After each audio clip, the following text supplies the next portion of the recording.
Hello, I'm Hojo. And I'm Hunnsy.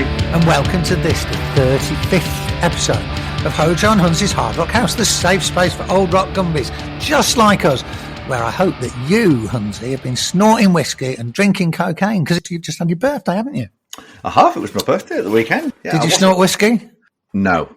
Did you drink cocaine? No. Pat Travers reference there. I would say one of the loudest records put to vinyl. Do you actually mean literally how loud it is when you put the record on in comparison to other records? Yeah. I've got that on 12-inch single, and it still is the loudest record I own. That was good. So, in comparison to others, what do you say? You put Motorhead on at the same volume. How much louder is Pat Travers' snorting whiskey? 50%? No, not 50%. That opening riff, I always have to turn it down. It's like, bloody hell. Motorhead officially not as loud as Pat Travers. This is news. No, not on the Snorting Whiskey, Drinking Cocaine single. Have you ever snorted whiskey? No. It's a thing, isn't it? Is it? I think there's a thing where people want to get absolutely off their heads and they snort hard liquor, don't they? Was that brought to the table by Motley Crue in the dirt? Yeah, I think it was probably part of them, but they did anything that was on offer, didn't they? They were equal opportunities idiocy. But no, I think I've heard of it before, that if you really wanted to get off your head, because I presume it gets into your system quicker, doesn't it? I imagine so. Should we do this with some Jack Daniels next time we're together? Well, that's technically not a whiskey. It's a bourbon. Well, okay, but we'll get a Glenfiddich then. There are better whiskies than that. But then once you start to get into the quality whiskies, why would you ruin it by snorting it? I can't imagine me going downstairs and getting my 18-year-old bottle of Macallan. I'm not going to waste it by pouring it out and then snorting it. Would you snort something just to see what the effect was, some alcohol or not? Yeah, I probably would, just to see what happens. I imagine it's a bit like Vic Sinex. Yeah, a little bit. It'll certainly clear the passages, won't it? Yeah. Can we get onto the drinking cocaine part as well? What's all that about? What's all that about? Have you ever drunk cocaine? I suppose the thing is, you put cocaine in a drink, and we're revelatory than that. So it's like a paracetamol in a... I guess that's what it would be, wouldn't it? Oh, okay. Now, I've never tried it, but one would assume that the track by Pat Travers implies that both things were things. I can only assume so, yeah. I need to do some research and find out what Pat said about this. Yeah, you do. What a legacy. What album is that off? Crash and Burn, isn't it? I saw Pat Travers. I've never seen him. I saw him at a small club in Austin, Texas. What were you doing there? I went with a good mate of mine, Chris, who was a big fan of country music. So he'd gone through a bit of a messy divorce and he was feeling a bit... And he just said, do you fancy coming on a road trip to Texas? And I went, yeah, all right. And Pat Travers just happened to be playing? We saw loads of bands. But did you plan it? Did you go, I'm going to be there for 2 weeks and these bands are playing? Or did you just turn up and go, who's in town? Yeah, who's in town, who's playing. We went to a show every night. And anybody who knows Austin knows the diversity of genre of music on 6th Street. You can walk down 6th Street and you've got a jazz bar next to a punk rock bar, next to a country bar, next to a metal bar. Presumably you didn't go to any other bar except the metal bar. I went to see Teenage Fan Club supported by Ned's Atomic Dustbin. Can you hear the sound of clicking off? Yeah, I know. All around the world. But Pat Travers was playing one night. I've still got the ticket stub somewhere. For the life of me, I can't remember the name of the club. It was the last time I got asked for ID, actually. And what year was it? Remind me. I'm going to say 1994, 95, maybe. Okay. The idea that you'd be asked for ID in 1995 is preposterous. Yeah, it is. How old was I? I was 28-year-old, for God's sake. Yeah, 28. People asking for ID when you're 28. Yeah. And I didn't have beardy facial hair that I've got now, but I had bloody long hair. Right. But yeah, Pat was brilliant. Yeah. Absolutely brilliant. It was brilliant to see him in a small club because I knew of his work. I wasn't old enough to go to the inappropriately titled Heavy Metal Holocaust at Port Vale. He played there, didn't he? I think he did. Yeah, with Frank Marino. Oh, yeah, 1980. Yeah, that was Frank Marino, Pat Travers. Was it Motorhead? Motorhead. I think Ozzy was meant to play, but he pulled out. That was one at Port Vale Football Club, if you remember rightly. Talking of Riot, did you like that thing I sent you this week? What did you send me this week? Have you forgotten already? When I was watching Slow Horses. Oh, yeah. Guy Speranza. I can't believe you've forgotten about that. Well, I sent you a reply saying, did he fake his own death? Yeah, we better explain what that was, though. I was watching Slow Horses, a series on, I think, Apple TV, wasn't it? A great British MI5 spy romp. Very good, worth watching. And as I was watching the credits rolling up at the end of the very final episode, the lovely Louise and I are very teary because we got to the end of it and we weren't going to be able to watch anymore. And suddenly it came up saying, wardrobe, Guy Speranza. And I went, wow, that's incredible. I thought Guy Speranza, lead singer of Riot, died in the 80s. Yeah. And here he is running the wardrobe for Slow Horses. So is everybody in the programme wearing a cut-off tight T-shirt and really tight jeans? Yeah. If Guy Speranza, the wardrobe consultant for Slow Horses, is out there, if anybody knows him, get him to contact us, because I want to see what he knows about Riot. It just breaks my heart, because I've always said there's only one Guy Speranza, but I'm wrong. Yeah. There's two. In the same way there are three Santas. It's all very confusing. Before we get into what music we've been listening to, got to go for a 45-degree turn here as well. This is something else I told you about this week that you'll have immediately forgotten about. Oh, God. Okay. The great news from the frozen north. The frozen north. Scotland. The frozen north of Norway. Ah, yes. Our single-digit listeners are growing in Norway. Yeah, we're number 45 in the charts for music commentary in Norway. That is, I thought that was a massive boost that we were number 45 in Norway. Yeah, I'm happy with that. Are you? Norway, home of the Gumby, isn't it? Yeah, they burn a lot of churches, but they still love heavy metal. Yeah, but they love metal, so, you've got to forgive them the odd indiscretion. Here's my plan, Hunnsy. I want to know if there's anyone listening to Hojo and Hunssy's Hard Rock House up in the frozen north of Norway. I'd like to get them on the show to find out what it's like being a heavy metal fan in Norway. And do they feel partly responsible for putting us in 45th? Yeah. Do they feel any shame about having put us into what I would like to call the global podcast marketplace? Is Norway leading the charge? Norway's leading the charge at the moment. It seems that way, doesn't it? Are you excited about that? I'm very excited. This Number is 45. That means there's only 44 other podcasts talking about music that are more appreciated than ours in Norway. Big thank you to our Norwegian fans out there. And please do get in touch. I want to know what it's like being a Gumby in Norway. Yeah. So anyway, come on. We've had enough nonsense to last us a lifetime. What have you been listening to this week, Mr. Hunnsy? I've been listening to an album that I mentioned on last week's pod, I think, that I was definitely going to go back and investigate further, because I think we mentioned them. It's more, isn't it? It is. It's more, because you mentioned it last week. I thought you'd give us a few weeks to get over the shock of it, but no, you've gone straight in. I've gone straight into Moore's 1981 album called Warhead. Warhead. Are you familiar with that record? I think I know the answer to this.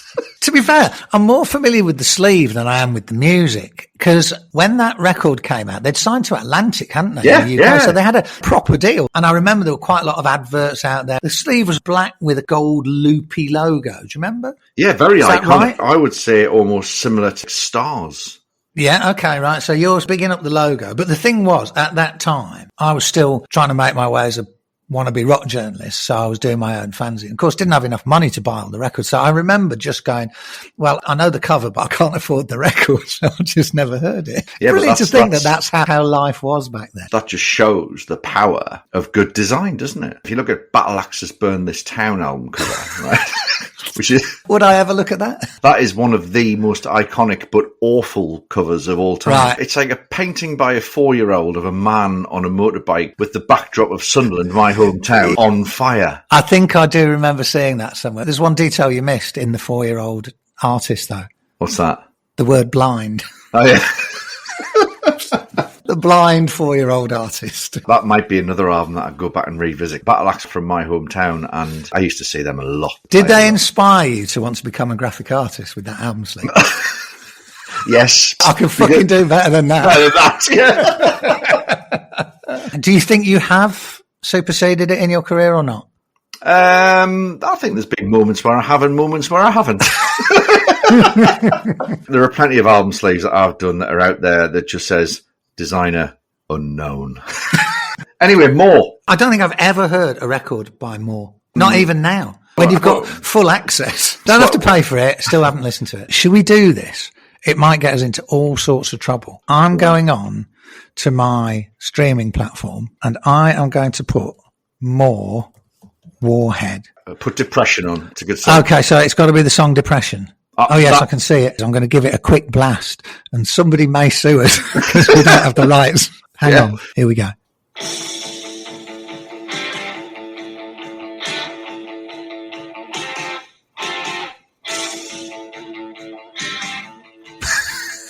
It builds. It builds. Hold on, we better move it along quickly. Hold on. I'm getting in the middle.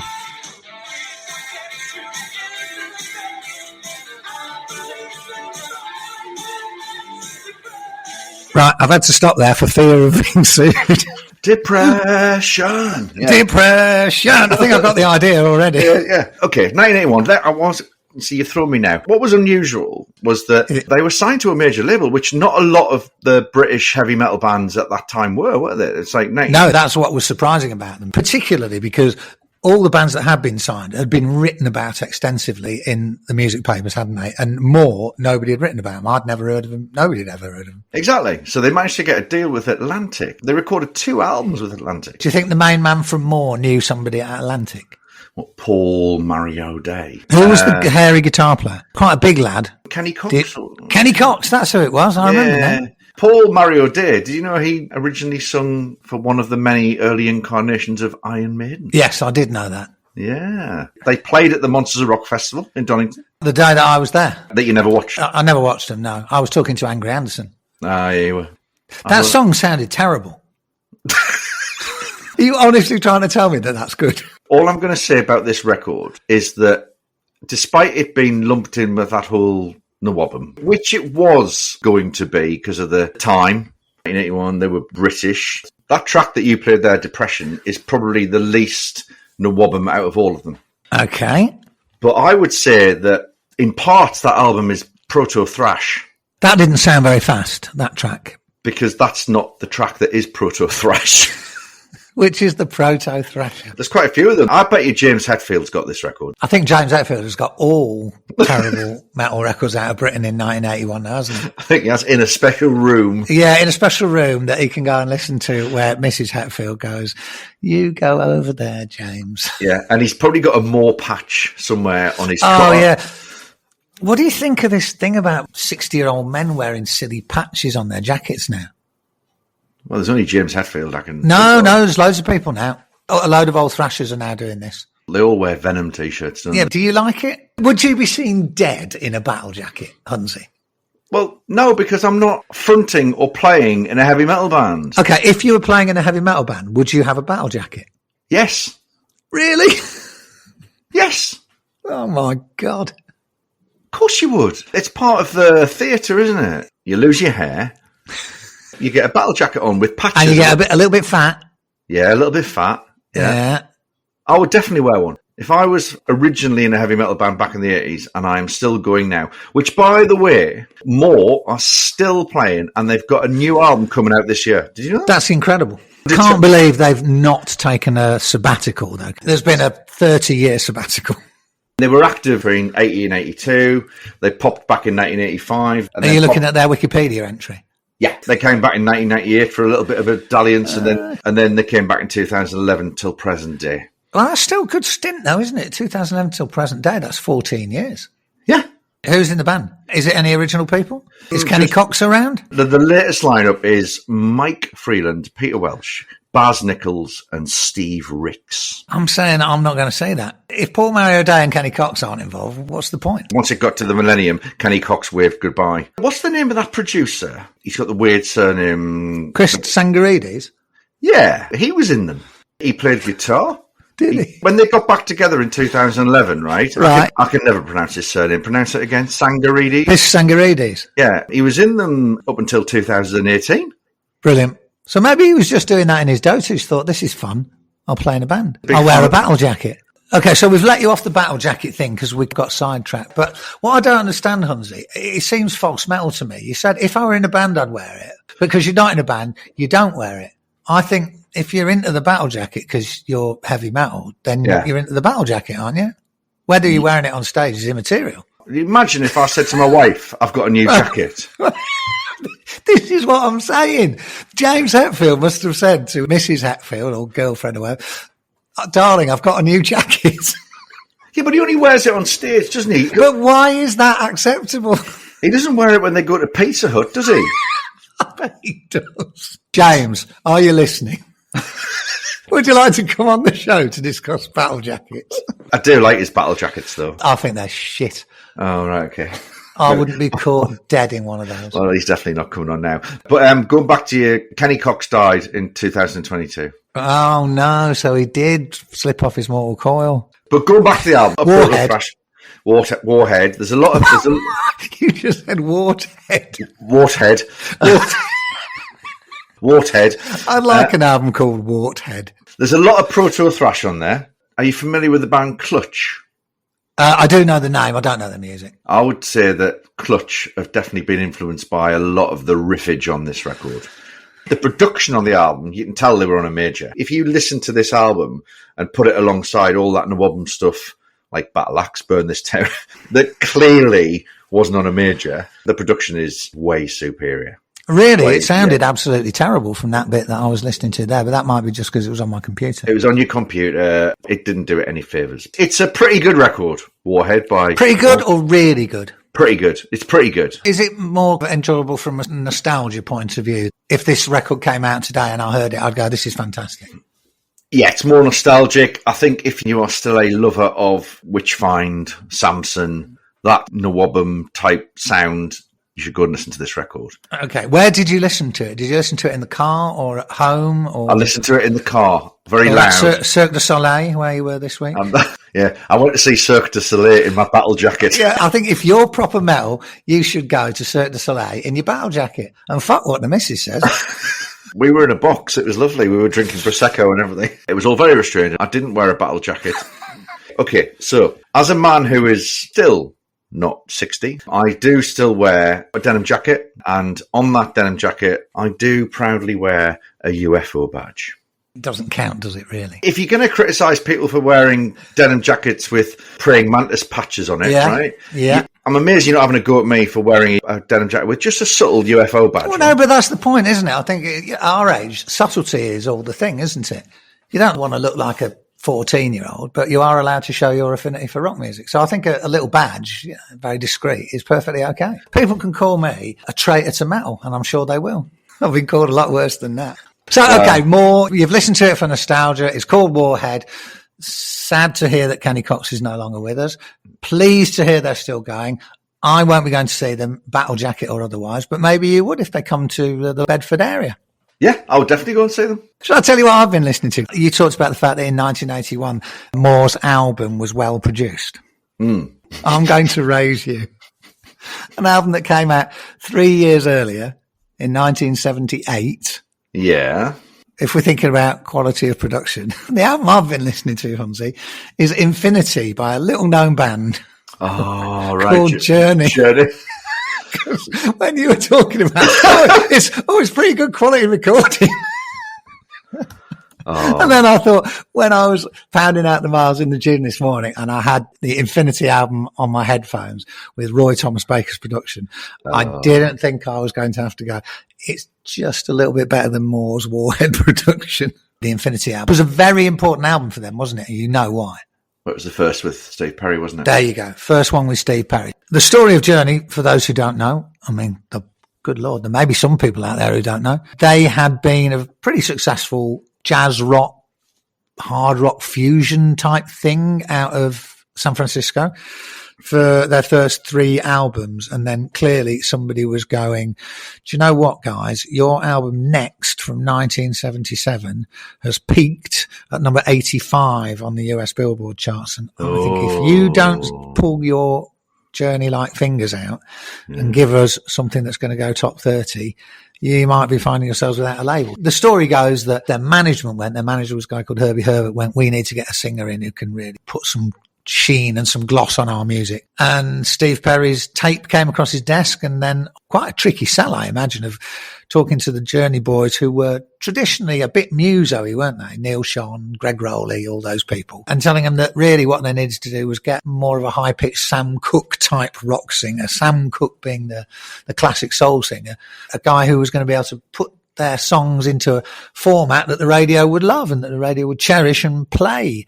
And that's where Steve Perry came in. If you want to go back and listen to our interview with Diamond the Pearl's vocalist Danny Malone, he talks about how when he was doing that record with Burtnick and Roy Thomas Baker was producing it, and he basically said to Danny Malone, you can't sing. And he brought in Steve Perry to the studio to say, listen to this guy, he can sing, which is a bit harsh. Very harsh. There's no denying Perry, is there? Well, he's a tremendous vocalist, and obviously it changed everything for Journey, because once he was on board, the sound changed, and Infinity was the first example of what you'd call the new Journey. And I was thinking about this while I was listening to it. it was an interesting time in music, coming out of the mid-70s, 78 the album comes out, but right at the start of 78. And I guess Journey was in some ways a new kind of band, because what they did on Infinity was they married the kind of hard rock bands who dominated the early 70s, your Led Zeppelin and your Sabbaths and all the rest of it, with all that LA soft rock that really exploded 73, 74, 75 era. People like Stevie Nicks and Lindsey Buckingham with Fleetwood Mac, Jackson Browne, the Eagles. And in a way, Journey were marrying those two things because they were much harder than all that California rock. Because Neil Sean's guitar, Neil Sean's a rock guitar player. And yet they were much more melody oriented than Sabbath and Zeppelin and all that stuff. So while it soon became almost a cliche, oh, fucking AOR music, it's like watered down rock. Actually, what they were doing on that album was pretty innovative for the time. Would you agree with that? Absolutely. It's a great record. It's actually one of my favourite Journey records. It's actually a Journey record that my wife likes. Yeah, well, Journey is a kind of band that a lot of people who don't like hard rock music could like that, because it's very melody oriented, isn't it? It's very sing-alongy. Because I do play this album quite a bit in the car, and when the first track comes on, like that track Light, she knows all the words. She knows all the words to Wheel in the Sky as well. Does she know all the words to La Do Da? No. Nobody does. I don't think she knows who it is. Right, okay. When it comes on, she goes, "Oh, I like this." It's a great album. It was them announcing themselves, wasn't it? Really? Well, they were going, "We are no longer noodly, navel-gazing jazz rock explorationists. We are going to be lighter waving, flared trousery, beautiful ladies crying into their handkerchiefs rock." Yeah, did Sean still have his big afro and his tattoo?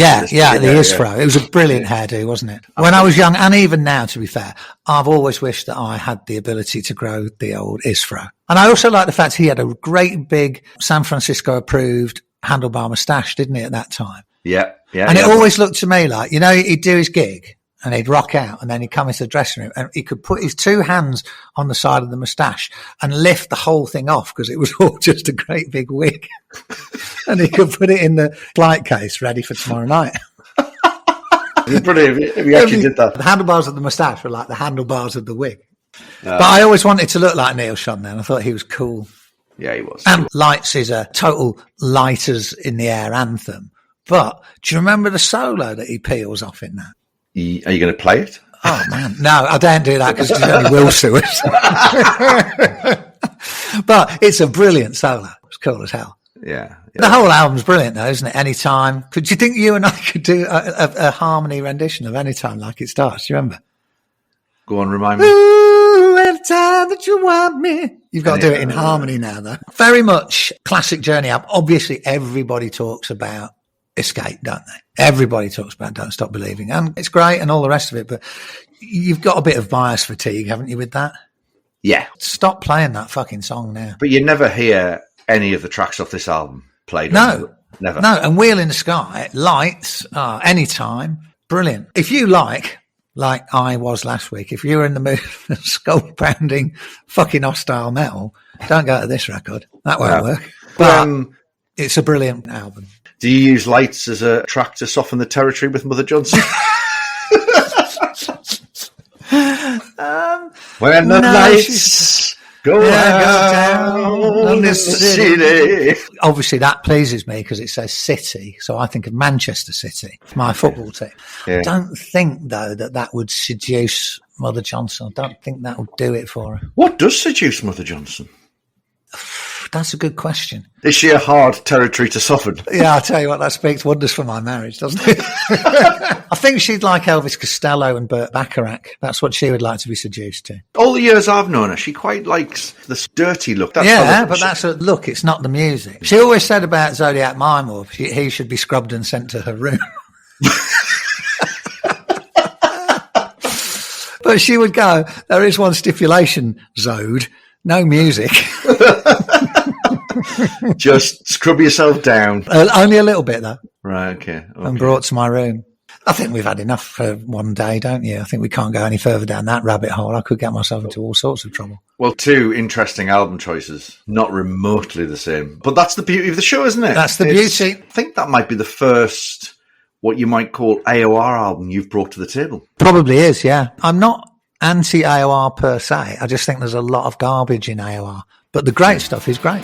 All right, mister, I'm going to leave you to it. Excellent. Good to speak to you, and speak to you next week. Speak to you next week. Bye-bye. See you later. Bye-bye.